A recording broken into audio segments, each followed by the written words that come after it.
Sir दोस्तों अभी हम लोग आ चुके हैं बिल्कुल हमारे नॉर्मल स्क्रीन के ऊपर। एंड दोस्तों इस वीडियो में हम लोग बात करने वाले एक बहुत ही इंपॉर्टेंट टॉपिक के बारे में।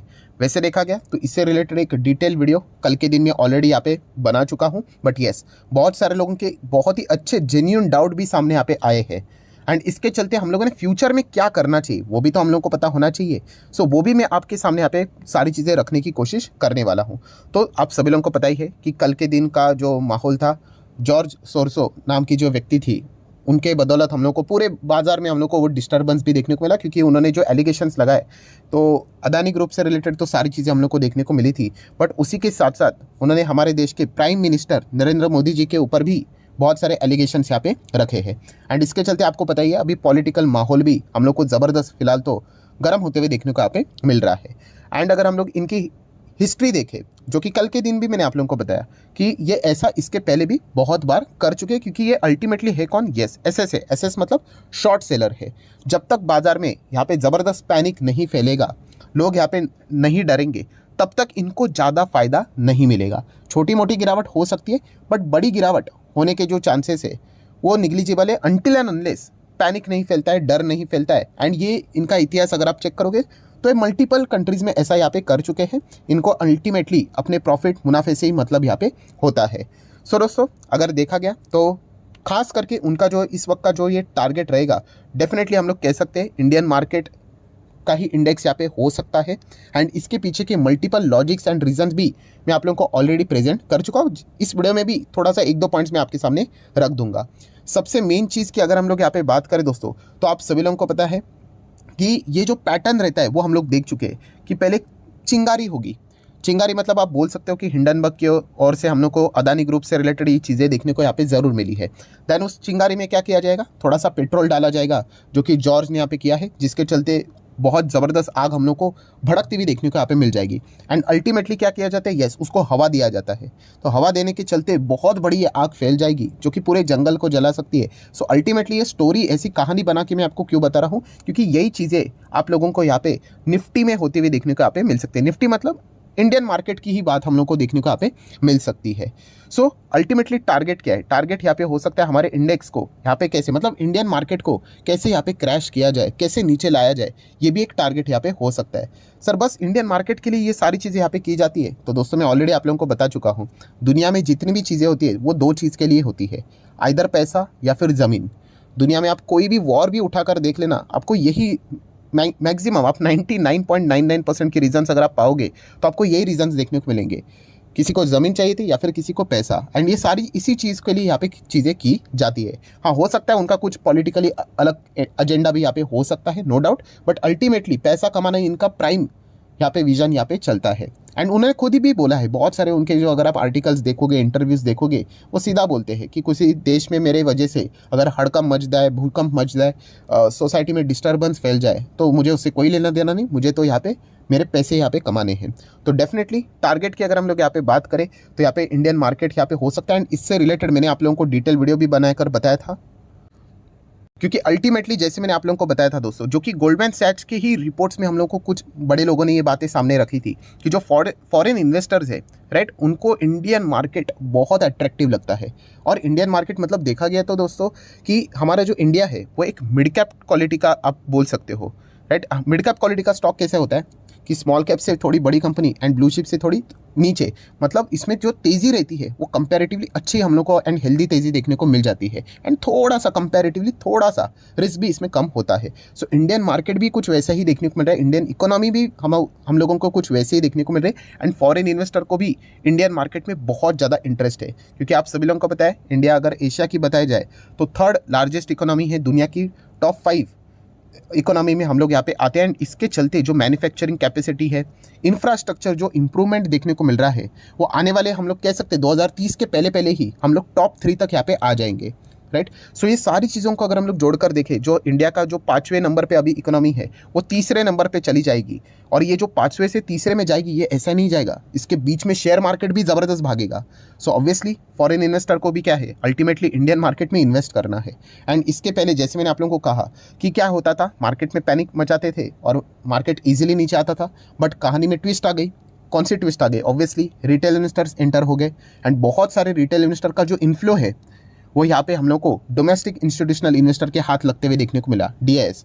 सो DIS मतलब आप सभी लोगों को पता है, इसमें बहुत सारी चीज़ें आ जाती है। जैसे कि आप देख सकते हो, DIS मतलब आपको बैंकिंग एंड फाइनेंशियल इंस्टीट्यूशंस देखने को मिलेंगे, लोकल पेंशन फंड्स देखने को मिलेंगे, इंडियन इंश्योरेंस कंपनीज LIC भी इसी के अंडर आता है। एंड इसी DIS के अंदर हम लोग को इंडियन म्यूचुअल फंड भी, AMCs भी देखने को यहाँ पे मिल जाते हैं। सो अल्टीमेटली रिटेल इन्वेस्टर का इन्फ्लो हम लोग को यहाँ पे आते हुए देखने को मिला, जिसके चलते DIS के हाथ मजबूत हुए थ्रू म्यूचुअल फंड्स। एंड ये कोई हवे वाली बात नहीं है दोस्तों, अगर आप एमफी के ऑफिशियल वेबसाइट के ऊपर भी जाकर डेटा को चेक करोगे, ये तो मैं बहुत बार आप लोगों को रिपीट कर करके बताते रहता हूँ कि आप SIP जाके देखो, कितने अकाउंट्स ओपन हो रहे हैं SIP के, वो जस्ट जाकर देखो।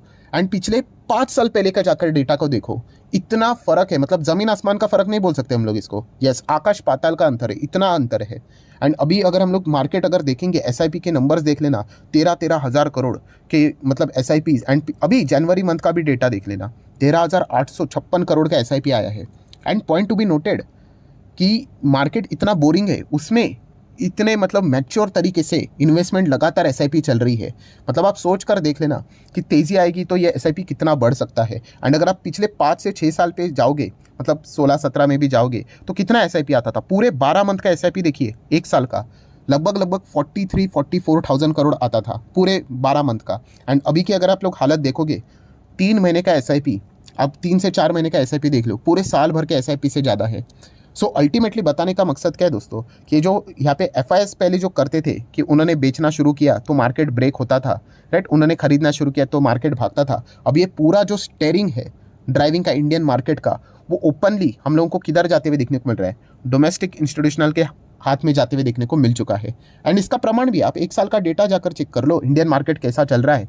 एंड यहाँ पे अगर आप FIs का डेटा चेक कर लोगे, राइट, किस प्रकार से वो बिकवाली पहले करते थे और मार्केट गिरता था, एंड वो खरीदते थे तो मार्केट भागता था, एंड उसको अभी के सिनेरियो के साथ कंपेयर करके देख लेना, तब आपको ये मतलब सारी चीज़ें अच्छी तरीके से समझ में आ जाएगी। सो 2020 क्रैश आप सभी लोगों को पता ही है, राइट, उसमें ज़बरदस्त यहाँ पे FIs ने देखो कितना बेचा, इतना ही बेचा माल।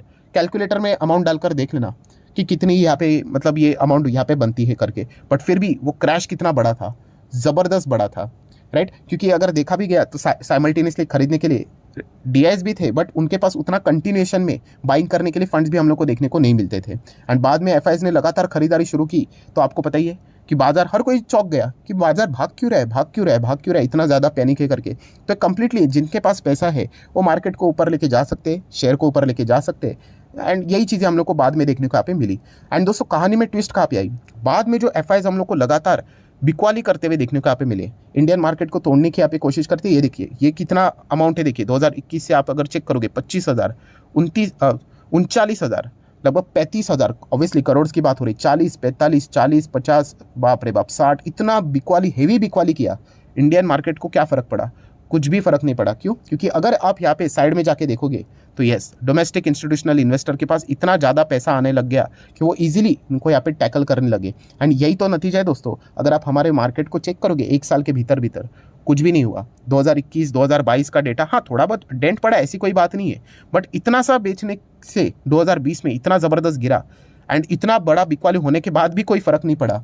तो इसके पीछे का पूरा श्रेय डोमेस्टिक इंस्टीट्यूशनल इन्वेस्टर को जाता है। एंड डोमेस्टिक इंस्टीट्यूशनल इन्वेस्टर की खुद की कोई वजूद नहीं होती है, अल्टीमेटली रिटेल इन्वेस्टर का ही पैसा जो कलेक्टिवली उनके पास जाता है, वही पैसा वो मार्केट में यहाँ पे लगाते हैं। तो पूरा सीनैरियो क्या है दोस्तों कि यहाँ पे पैनिक अगर जब तक नहीं फैलता है तब तक इंडियन मार्केट का नीचे आना मुश्किल है। क्यों मुश्किल है?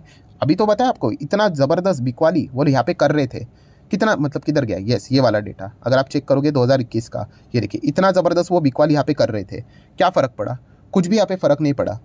FIs की ओर से यहाँ पे मैं बात कर रहा हूँ, राइट। बट आप चेक कर सकते 2020 में थोड़ा भी हम लोग पीछे जाते, बस इतना सा ही बेचा, बट इतना ज़बरदस्त सर्किट्स लगते थे मार्केट में, ऐसा क्यों?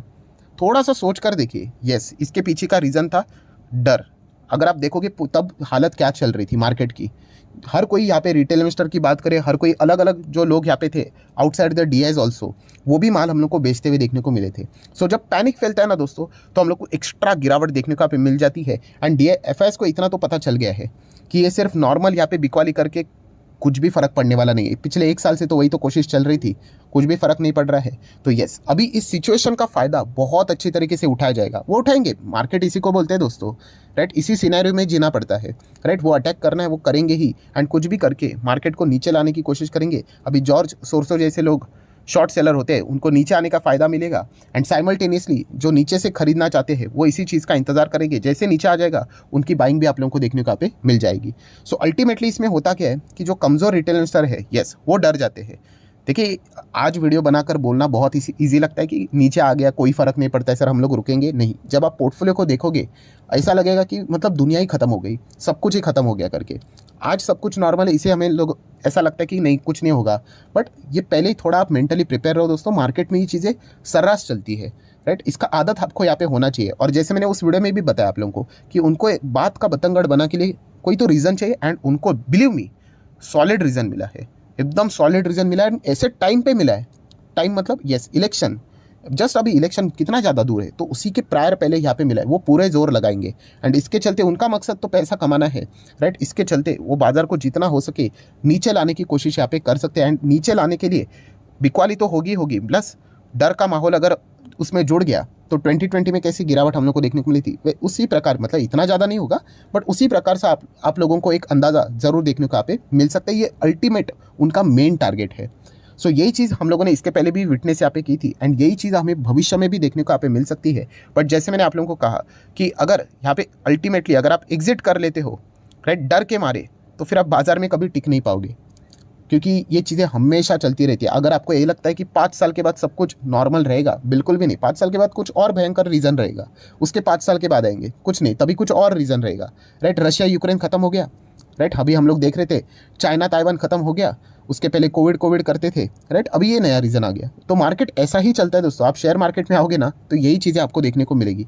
तो डर इज़ इक्वल टू एग्जिट, अगर ये फॉर्मूला अगर आपने लगा लिया, राइट, तो ये मतलब सबसे घातक फॉर्मूला है, क्योंकि मार्केट में ये हमेशा ये चीज़ें रहती है। एंड अगर आपने एक बार इसके ऊपर ओवरकम कर लिया, दैट्स इट, आपको डरने की ज़रूरत नहीं है। सो ओवरऑल कंक्लूजन क्या है? कंक्लूजन ये है कि अगर आपके पास अच्छे शेयर्स है, देखिए मैं वापस लिख के बोल रहा हूँ, क्यों? क्योंकि लोग इस चीज़ को गलत वे में लेते हैं। वो क्या करते हैं, वो पेनी स्टॉक जाके खरीद लेते हैं, खराब शेयर खरीद लेते हैं, कॉन्ट्रोवर्सी में फंसे हुए कंपनीज को खरीद लेते हैं। वो नहीं करना है। आपके पास अगर अच्छे शेयर्स है, फंडामेंटली स्ट्रॉन्ग शेयर्स है, तो फिर आपको डरने की ज़रूरत नहीं है। एंड इनफैक्ट अगर वो नीचे आ जाते तो आपने तो खुशी होना चाहिए। अगर आपके पास पूंजी है तो खरीद लो, क्योंकि वो कंपनियां थोड़ी ना खत्म होने वाली, ये तो जस्ट एक मूवमेंट का फ़ायदा उठाया जाएगा, राइट। अगर XYZ नाम की कोई कंपनी है, वो एक कोई बिजनेस करती है, उसके ऊपर कोई इस चीज़ का फ़र्क नहीं पड़ेगा, बट पैनिक में वो भी नीचे आएगी, जैसे कोविड में 2020 में आया था। बट क्या वो स्टॉक्स खत्म हुए? आज किधर है देख लेना।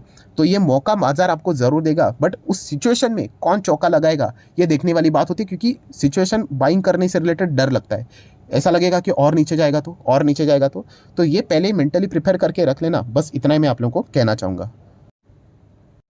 सो आशा करता हूँ दोस्तों वीडियो हेल्पफुल लगा होगा, तो जरूर लाइक एंड शेयर कर देना। थियोरेटिकली ज़्यादा हुआ बट कोई बात नहीं, ये पॉइंट्स आपको पता होने चाहिए किसी वेबसाइट के ऊपर, ये एंड किसी टेक्स्ट बुक में आप कोई भी स्टडी कर लेना फाइनेंस की, किसी में ये लिखा हुआ नहीं रहेगा इस प्रकार की चीज़ें। ये एक्सपीरियंस से ही चीज़ें आप लोगों को आ जाएगी, और एक बार ये चीज़ आपने सीख ली ना तो भविष्य में भी यही चीज़ें रिपीट होती रहती है, सिर्फ नाम कोई और होगा। तो ये पॉइंट आप लोगों को पता यहाँ पे होना चाहिए, तो ज़रूर इसको चाहो तो आप नोट करके रख सकते हो। सो आशा करता हूँ वीडियो हेल्पफुल लगा होगा, तो जरूर लाइक एंड शेयर कर देना। एंड डीमैट अकाउंट अगर आपने अभी तक ओपन नहीं किया है तो लिंक नीचे डिस्क्रिप्शन में 25 वीडियो की लिस्ट मेरे साइड से बिल्कुल फ्री ऑफ कॉस्ट मिल जाएगी। आपका नाम, कौन सा अकाउंट अपने लिंक के थ्रू ओपन किया है, प्रॉपरली कमेंट सेक्शन मेंशन कर देना, तो हफ्ते भर के अंदर ये सारे लेक्चर्स मेरे साइड से फ्री ऑफ कॉस्ट प्रोवाइड कर दिए जाएंगे, ताकि आप शेयर मार्केट को आसान भाषा से सीख सको। So that's it, thank you very much दोस्तों, we will be meeting our next video. तब तक के लिए बाय बाय।